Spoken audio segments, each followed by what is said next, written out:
ભક્ત ગોરા તું ભાર. આ જુઓ લીલાધર કાકા. હું જાણું છું તમારા બધાના મનની અંદર ક્રોધનો જ્વાળામુખી ભભૂકી રહ્યો છે.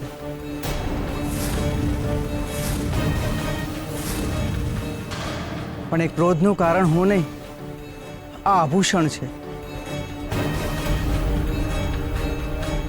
આ આભૂષણને વશ થઈને જ મેં આ બધું કર્યું છે. હું આભૂષણને આધીન થઈ ગયો હતો. હું મારા ઉપર લાગેલી અજ્ઞાનતા અને અહંકારને મારી શોભા માની બેઠો હતો, જે અત્યારે તમારી સામે ઉતારી જ છે. કોઈ બોલવા તો નહીં, આપણને ફરીથી મૂર્ખ બનાવી રહ્યો છે. અમે તારી વાતોમાં ન થવાના. આ અમને મૂર્ખ બનાવવાની કઈ નવી રીત લઈને આવ્યો છે? એના માટે હું તમારી માફી માંગુ છું. પણ એક મારી ઈચ્છા હતી. મારા સાત સજેલા શણગાર જોઈને તમે પ્રભાવિત થઈ ગયા. મેં તો એક પ્રયત્ન કર્યો અને લોકો મને સ્વીકારવા લાગ્યા. મારી વાંસળીને સમજવાને બદલે એનાથી સંમોહિત થઈ ગયા. હું અહીંયા સુધી પહોંચ્યો અને મારો અહંકાર એની સીમાને ઓળંગીને ઉપર ગયો. હું પોતાને કૃષ્ણનો અવતાર માનવા લાગ્યો. પણ આમાં મારો એકલાનો વાંક નથી. આમાં જેટલો મારો વાંક છે એટલો તમારો પણ છે. મારી ઔષધિઓના જ્ઞાનને તમને હું ઈશ્વર છું એવા અજ્ઞાનમાં રાખ્યા. મેં પહેલાં તમને બીમાર કર્યા અને પછી સાજા કર્યા, અને તમે મારા પર અંધવિશ્વાસ કરી બેઠા. અને તમારા અંધવિશ્વાસને મેં અંધશ્રદ્ધામાં ફેરવી નાખી. મેં કઠપૂતળીનો નહીં, તમારા મન સાથે ખેલ કર્યો, તમારા ભય સાથે ખેલ કર્યો, તમારા વિશ્વાસ સાથે ખેલ કર્યો, તમારે ઈશ્વરને જોવાની અભિલાષા સાથે ખેલ કર્યો, તમારી અપેક્ષા સાથે ખેલ કર્યો. વાંસળીના સૂર પરનો તમારો મોહ જોઈને મેં તમારી મૂર્ખતા માપી લીધી, અને પછી એ જ રસ્તે હું આગળ વધતો ગયો. મારી ભક્તિ અહંકાર બની ગઈ હતી. હું જે ઈશ્વરને ભજતો હતો એ ઈશ્વરનું સ્થાન લેવા માટે મારી મહત્વાકાંક્ષા મારામાં ઉત્પન્ન થઈ હતી. મારી પ્રતિમા બનાવડાવીને મારું મંદિર બનાવડાવવાનો હતો. મારો હેતુ તમારા મનમાં મારી છબી અંકિત કરીને ઈશ્વર તરીકે સ્થાપિત થવાની હતી. અને તમે આ કરત પણ ખરા. પણ મારા શણગાર ઉતર્યા અને મારો અહંકાર અને અજ્ઞાન પણ ઉતર્યું. તમે છેતરાયો છો મારા અહંકાર રૂપી અલંકારોથી. તો મારો મારા આભૂષણ પર પથ્થર.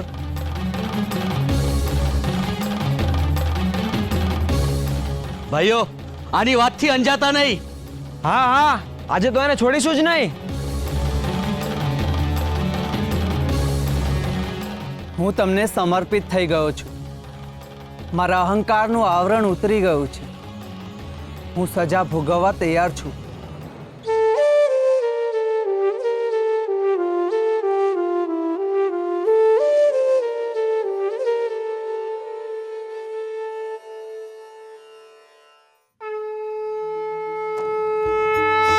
અંધશ્રદ્ધાનું અજ્ઞાન અંધકારને જન્મ આપે છે, અને અજ્ઞાન ભયનું સર્જન કરે છે, અને ભયનું સર્જન મનુષ્યના સુખ, શાંતિ અને પ્રગતિનો વિનાશ કરે છે.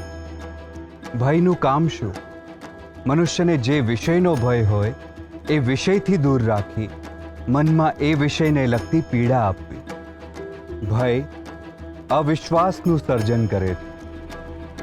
બાળકને પડવાનો ભય એનો એના પગ પરનો ભરોસો તોડાવે છે. તરવૈયાને ડૂબવાનો ભય એને એના કૌશલ્ય પર શંકા ઉત્પન્ન કરાવે છે. અને મનુષ્યનો ઈશ્વર પ્રત્યેનો ડર પોતાની શ્રદ્ધાથી દૂર લઈ જાય. શ્રદ્ધા અને વિશ્વાસનો અભાવ જ ભય ઉત્પન્ન કરે છે. ઈશ્વર જ સુખ આપશે એ અપેક્ષા ઈશ્વર સુખ નહીં આપે તો એવો ભય આપે છે. અને એ ભય ઈશ્વરને જોવાનો દ્રષ્ટિકોણ જ બદલી નાખે છે. જે ઈશ્વરને આત્માની તૃપ્તિ માટે ભજવાનો હોય એને તમે સાચવવા માટે ભજવા લાગો છો. અને એમાંય થોડા બુદ્ધિશાળી પણ કપટી લોકો નિયમ બનાવે છે કે ઈશ્વરને ખુશ કેવી રીતે કરવા. જો તમે રોજ થાળ નહીં ધરો તો તમારી પ્રગતિ નહીં થાય. ઈશ્વરને મળવા માટે ચાલતા કે આળોટતા આળોટતા નહીં જાઓ તો તમને બાળક નહીં થાય. ઈશ્વર ઈશ્વર મટી તમારી ઈચ્છા પૂરી કરવાના બદલામાં અપેક્ષા રાખતી વ્યક્તિ બની જાય છે. અને આવા સમયે ઈશ્વરના પણ પ્રકાર પડે છે. ઈશ્વરને શોધવા ના જવો, કારણ કે એ તમારી અંદર જ છે. બસ મનની ભીતર દ્રષ્ટિ કરવી, પોતાની જાતને તપાસવી, કર્મ કરવું, મનન અને ચિંતન કરવું. સ્વયંમાં શ્રદ્ધા એ જ ઈશ્વર છે.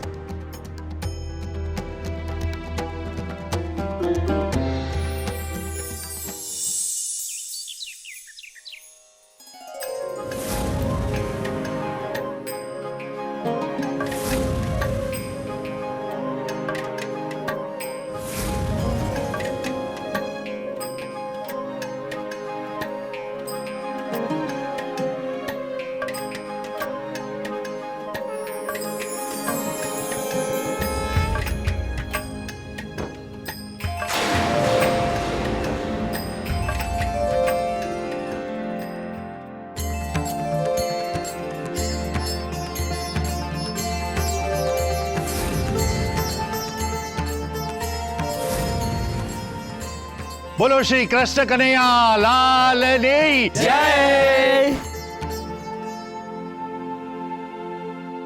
તમને બધાને આશ્ચર્ય થતું હશે નહીં કે આ લીલાધરને અહીંયા કોણે બાંધ્યો છે?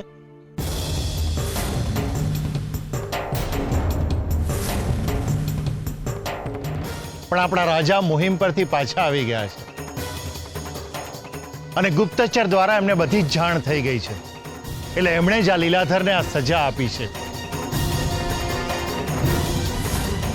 આજ સુધી તમે પણ લીલાધરની જેમ જ અંધશ્રદ્ધાના દોરડેથી બંધાયેલા હતા. એણે એના અહંકારના વસ્ત્રો ઉતાર્યા અને તમે એની અંધશ્રદ્ધામાંથી છૂટ્યા છો. એ ભગવાનને શું શોધવાના હોય? આપણે પોતે જ ભગવાનનો અંશ છીએ. સૃષ્ટિનો સર્જનહાર શું પોતાની સાબિતી આપવા માટે ચમત્કારો કરે? શું સર્જનહારને આ રીતે મૂલવવા એ એમનું અપમાન નથી? પણ આપણે ઈશ્વરને સ્વરૂપમાં જોઈએ છીએ, નિરાકારને આકારમાં શોધીએ છીએ. આપણી ભક્તિ ભાવ પ્રધાન નહીં પણ દેખાવ પ્રધાન બની ગઈ છે. જે રીતે સામે પ્રતિમા ના હોય તો આપણે પ્રભુનું સ્મરણ નથી કરી શકતા. ઈશ્વરની આપણે કરેલી કલ્પનાના બીબામાં જ આપણને ઈશ્વર જોઈએ છે. અને આપણી આવી જ માન્યતાનો લાભ ઉઠાવે છે આવા દુતારાઓ.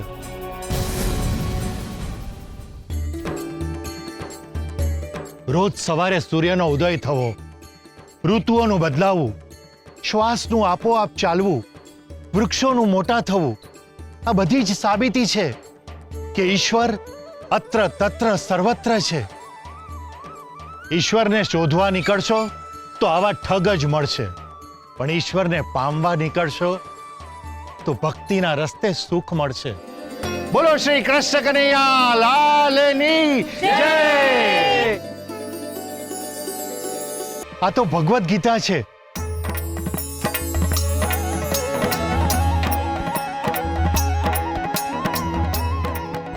શ્રી કૃષ્ણ ભગવાને ગીતામાં જીવન જીવવાની અને સ્વને શોધવાની જડીબુટ્ટી આપી છે.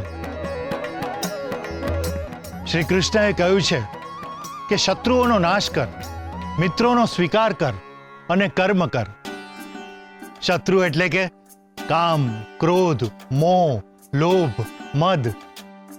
અને મિત્ર એટલે કે પ્રેમ, કરુણા, દયા, સત્ય અને શુભ તત્વો.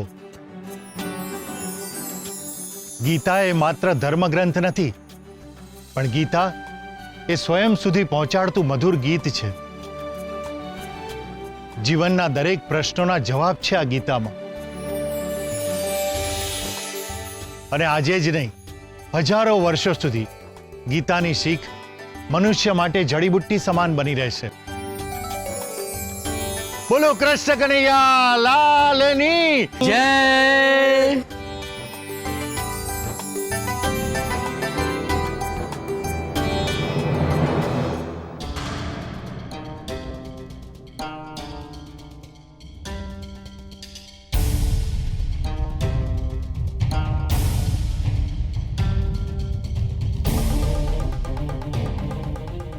મારું આગમન તમને ગમ્યું નથી લાગતું પૂજારી બાપા? અશુભ પગલા મારા કૃષ્ણ દ્વારે શોભે નહીં. અશુભ પગલા? આ તમારી ધારણા છે કે ઈચ્છા? સત્ય છે. અશુભના એધાણ લઈને આવતા પગલાનું મને જ્ઞાન છે પુલકેશ. માફ કરજો, પણ તમે ખોટા છો. હું તો શુભ સંદેશ લઈને આવ્યો છું. પૂજારી બાપા માટે માંગુ લઈને આવ્યા? પૂજારી બાપા, મહારાજ સુરસીજી સામે તમે મૂકેલો લોકયાત્રાનો પ્રસ્તાવ મંજૂર થઈ ગયો છે.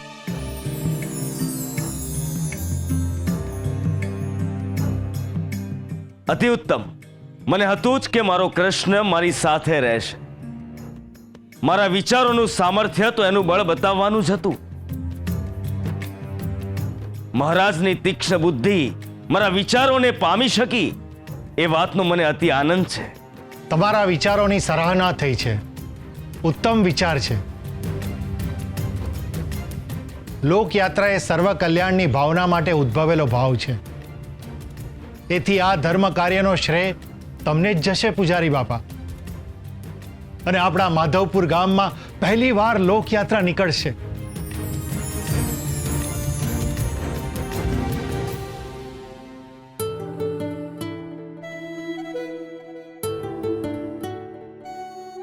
અત્યંત સુંદર લોક કલ્યાણના એધાણ છે શબ્દોમાં. માધા કાકા, આમાં તમને કઈ ખબર પડી? મેં ક્યાં બેરાને પૂછ્યું કે વાર્તા કેવી લાગી? તો પછી શરૂ કરો યાત્રાની તૈયારી. પૂજારી બાપા, આ લોકયાત્રા કેદી કાઢવાની? યાત્રા કાઢવાની ના કહેવાય મૂર્ખ, યાત્રા નીકળવાની કહેવાય. અને લોકયાત્રા માટેનો પવિત્ર દિવસ હાથ વેતમાં જ છે. તૈયારીઓ શરૂ કરો. શુભસ્ય શીઘ્રમ. હા બાપા, ચાલુ કરી દઈએ આયોજન. અતિ સુંદર. કૃષ્ણનો ઉત્સવ ઉજવાશે અને માધવપુર ગામમાં લોકયાત્રા યોજાશે. વાહ, અદ્ભુત. લીલાધરે કરેલા કપટને કારણે ગામ લોકોને મારા માટે પણ દ્વેષ થઈ ગયો હતો. પણ લોકયાત્રા લોકોના મનને બીજી તરફ વાળી દેશે. કીર્તદાસ, આ ઉત્સવ તમારા માટે તો ખરેખર ઉત્સવ બની રહેશે. લીલાધરને લીધે ગામમાં જે કંઈ થયું એને લોકોના મનમાંથી દૂર કરવામાં સહાયભૂત થશે આ લોકયાત્રા. પૂજારી બાપા, આ લોકયાત્રા એટલે શું?